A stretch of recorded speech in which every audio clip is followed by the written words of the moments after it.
Dream Team, it's your boy Neal back with another reaction video, guys. Here we are at Never Take Ants Out of Australia Part 2. Before we dive in, make sure you subscribe to the channel, ring the notification bell, give the video a thumbs up so it gets suggested. What we got? Of shrubbery with undergrowth and woody debris. But the big question remains, how is this supposed to help the local ants? I mean, they're not the ones playing the game, and it's unlikely that scientists will be able to come up with more favorable tactics and strategy for them during the battle, but they can change the landscape around the nests of native species. For example, add undergrowth to give the local ants an advantage and make it harder for the invasive ants to fight. In theory, it should work. Now let's imagine how ants ended up on this continent. Not necessarily red fire ants, any ants. And so a new ant colony arrives on the shores of Australia. As soon as they're there, the insects quickly realize that this place is excellent. There's enough food for everyone. They can settle in.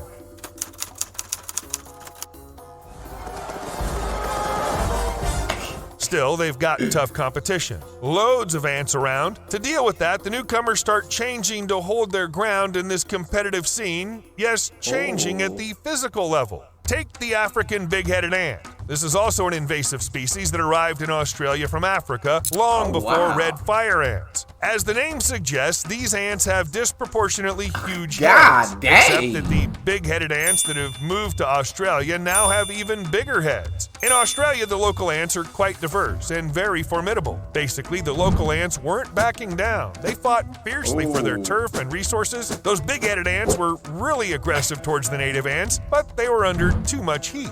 Eventually, they had no choice but to grow bigger jaws and heads for their soldiers, just so those jaws had enough room. And again, it all comes down to Australia. In Hawaii, the big-headed ants are also invasive, yet without any local competition, they're the smallest big-headed ants worldwide. Meanwhile, the Australian big-headed ants are 3 times larger than those in Hawaii. That time when size does matter? You know what? It's just so insane how, like, animals and humans and creatures and environments evolve and adapt to the circumstances. It's so insane to think about, and I think that's legit so incredible, like how everything's able to adapt. Like, it's awesome. I suggest we travel back in time again.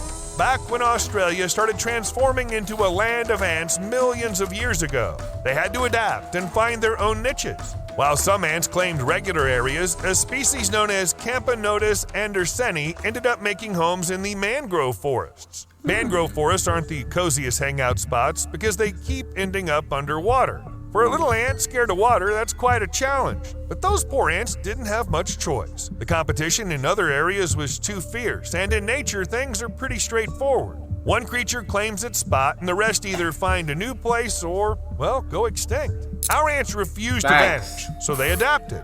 A lot of time passed, and now each ant colony has special ants with a vital role. They act as plugs. It might not sound prestigious, but it's a crucial job. Every day as the water rises, they use their fancy heads given to them by evolution.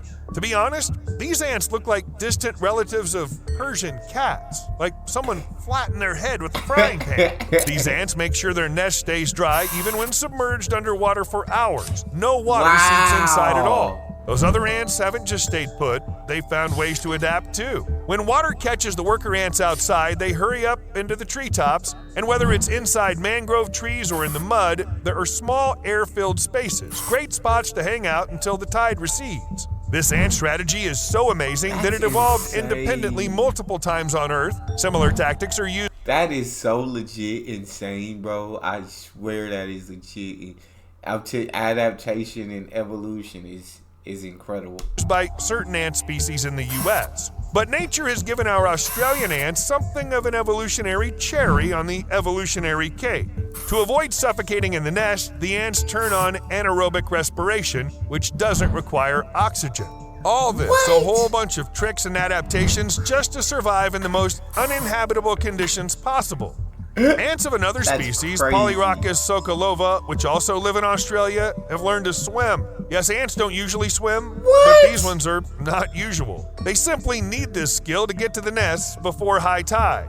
The ant uses its 4 front legs as oars and its back 2 as rudders, and it's quite normal for these ants. None of these ants use any plugs, but their nests are designed to prevent water from getting in. When the water level rises, the entrance structure collapses, ensuring that the spaces where the ants and their larvae live stay dry. Of course, after each flood, the ants have to spend a lot of time digging up the entrance, rebuilding the nest, and making sure it survives the next flood. But that's the price of living in Australia.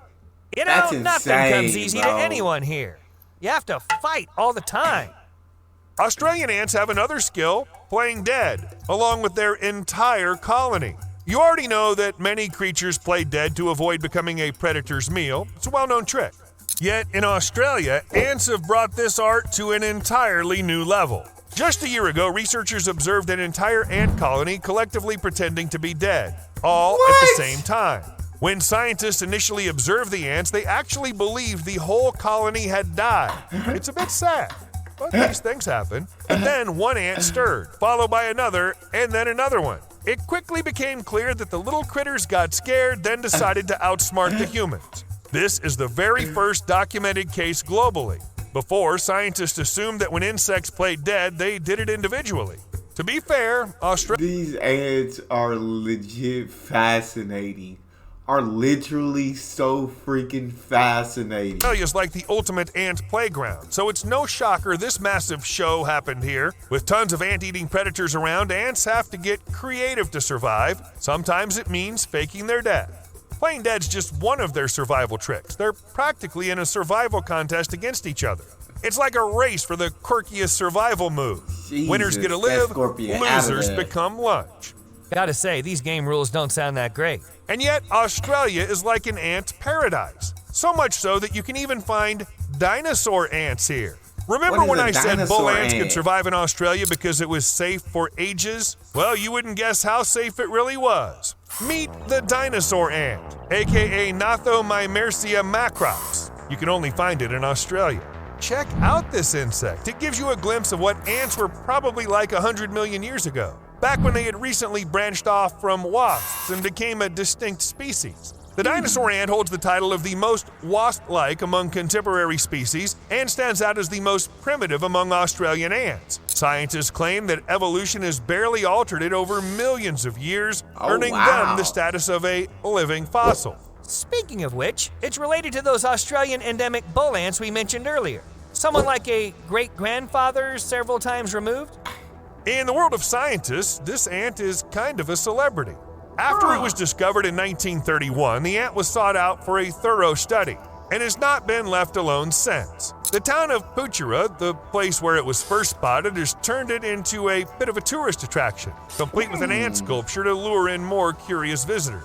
Check it out, the family tree's pretty bleak. Almost all the related species are gone except for I couldn't pronounce not one of them goddamn things. I couldn't pronounce one of them names at all. one. It's like how crocodiles must feel. These ants have settled so comfortably in Australia that they haven't really changed or come up with fancy new survival tricks. It's like evolution made them perfect from the start. Perfect.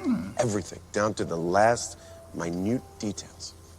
How they manage this amid intense ant competition is mind-boggling. I kind of envy these dinosaur ants. They're just chill, you know? No worries, everything's cool. But things haven't been great recently. The dinosaur ant's facing tough times and is already in danger.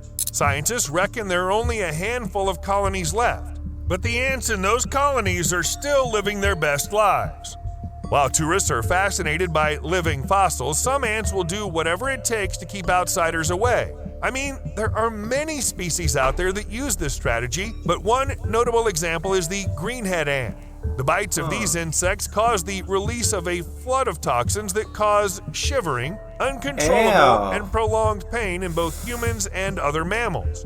Justin Schmidt, a slightly insane entomologist known for subjecting himself to insect stings in the name of science and rating their pain, characterizes our ant sting as pure, intense, brilliant pain. He likens it to stepping on a red-hot coal with a 3-inch nail piercing your heel. Oh my Always god. amazes me with his spot-on analogies. And how he That's- knows what it's like to feel a nail in your heel? I That's awful, bro. Jesus. can just picture the expression on his face if he were kidnapped and tortured for information.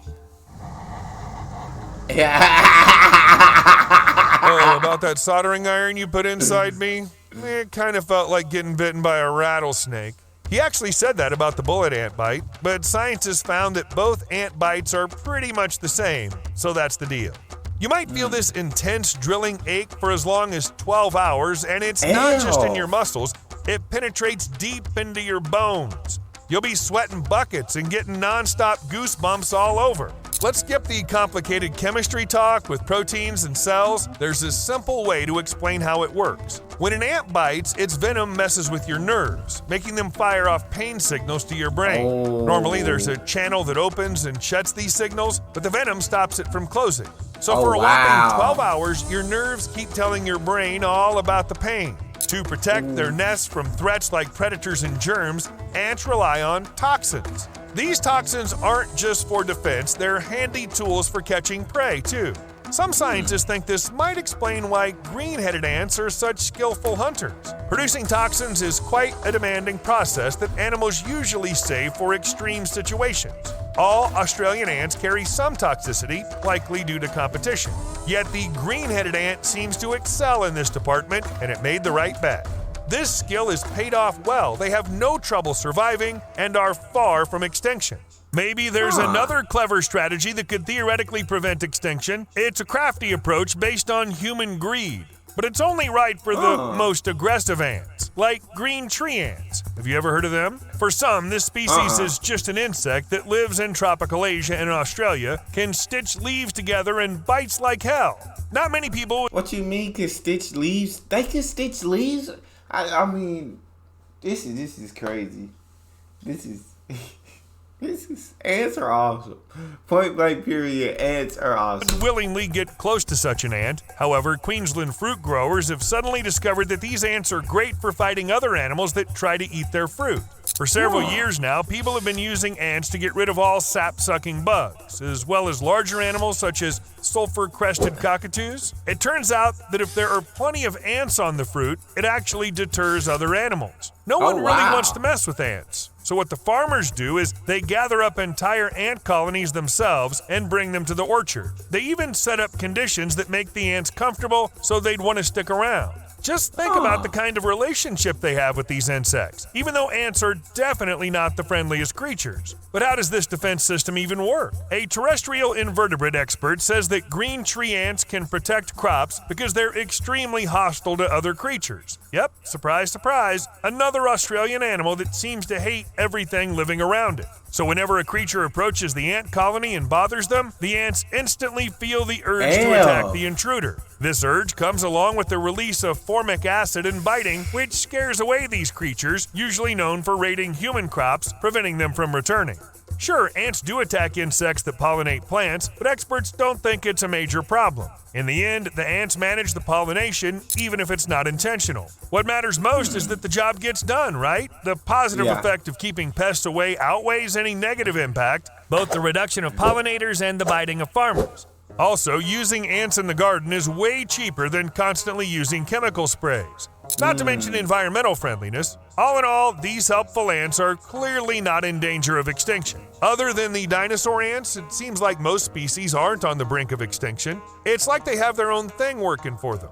Despite all the worrying scientific reports saying 40% of the world's insect populations are dropping, Australia's desert ants are bucking the trend. They're thriving, to be honest. Insects everywhere are struggling with the planet's increasingly unpredictable weather. Sudden heat waves and rainfall happen more often now, making it tough for many creatures to handle, especially the tiny ones. Take flying insects in Germany, for instance. They've dropped by a whopping 75% in biomass over the past 25 years. And this trend isn't just in one place. It's happening globally, except for Australia. Australian ants are like the honey. Crazy. Australia, I'm telling you, and I'm not surprised. Australia is an animal's paradise. It's animal paradise out there. Because, like, I assume, once again, that there's so much land that is unlivable for humans, that none of the animals or insects' homes, like, unless it's like bushfires or floods, but other than these natural disasters, like, none of the animals' homes are being destroyed by humans to build stuff. You know what I'm saying? Whereas everywhere else, humans just build wherever they find land. We build upon it and we destroy anything that was there to begin with. And so I feel like that's why a lot of the animals around the world, the insect population and other populations as well, are going down, but yet in Australia they're going up. Badgers of the insect world. They don't care about problems or dangers. Their numbers in the desert are booming. And honestly, it makes sense. Living in scorching heat isn't a big deal for them. It's just a regular Tuesday. They've got secret hideouts underground to beat the high temperatures, and when it rains, it's great. There's more food's coming in afterwards. While others struggle, these guys only see the bright side. The moral of the story is, if you can make it in Australia's tough conditions, even an apocalypse won't faze you. It might even look like a welcome change. Big plans for the weekend. Although, in fact, you shouldn't envy them. It's hardly surprising that ants have been a source of protein for the Aborigines of Australia for thousands of years. In the modern world, insects are no longer a popular food. At least not in most countries today. Perhaps this will change in the future. We not just putting ants in the drinks, like, what on?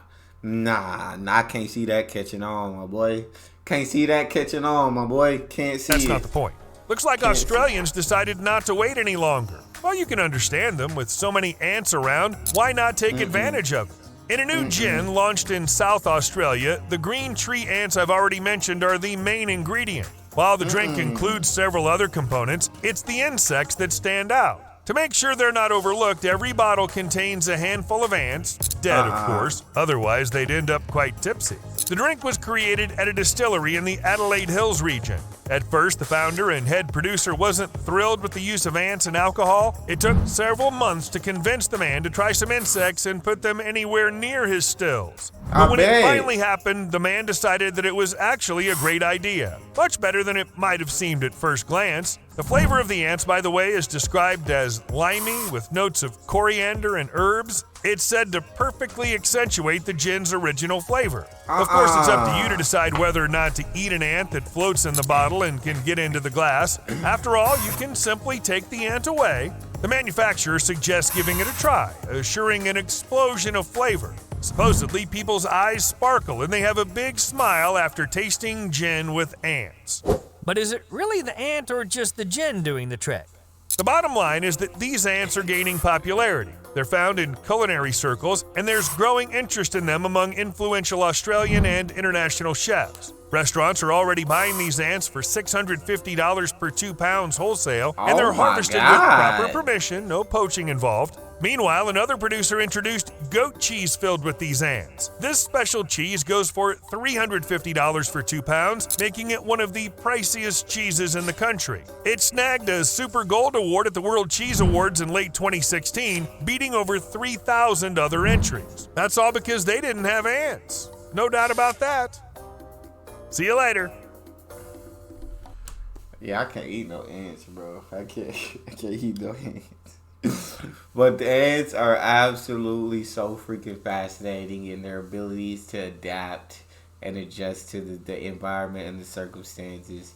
That's all we got. You guys got a favorite video suggestion? You can subscribe to Patreon or drop it in the comment section. It's your boy Neal. Out.